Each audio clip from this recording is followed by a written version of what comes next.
السلام علیکم ویورز، آپ کو ایک بہت ہی خوش آئندہ خبر سے آگاہ کرتے چلیں۔ آسٹریلیا کی نئی حکومت کے 23 وزراء نے حلف اٹھایا ہے، جن میں 2 مسلمان وزراء بھی شامل ہیں۔ نوجوانوں کے امور کی وزیر اینی علی اور وزیر صنعت ایڈ ہسک آسٹریلیا کی کابینہ میں پہلے مسلمان وزراء ہیں، جبکہ وزیر اعظم انتھونی البانیز کی 23 رکنی کابینہ میں 10 خواتین شامل ہیں۔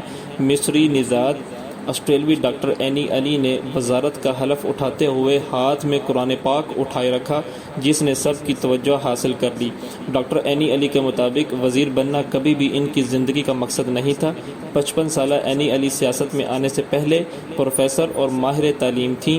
اینی علی کو فیشن کا بھی شوق ہے اور وہ بطور ماڈل کیٹ واک بھی کر چکی ہیں۔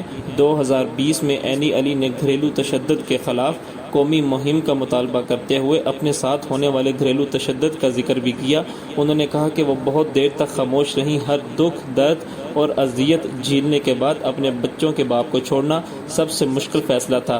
دوسرے مسلمان وزیر ایڈ ہسک ہیں، جن کا پورا نام ایڈم نور الدین ہسک ہے۔ وہ پہلے مسلمان ہیں جو وفاقی کابینہ کے لیے منتخب ہوئے ہیں۔ ہسک بوسی نائی والدین کی اولاد ہیں، جو 1960 کی دہائی میں آسٹریلیا آئے تھے۔ آسٹریلیا کی 2.5 کروڑ کی آبادی میں 6 لاکھ مسلمان ہیں۔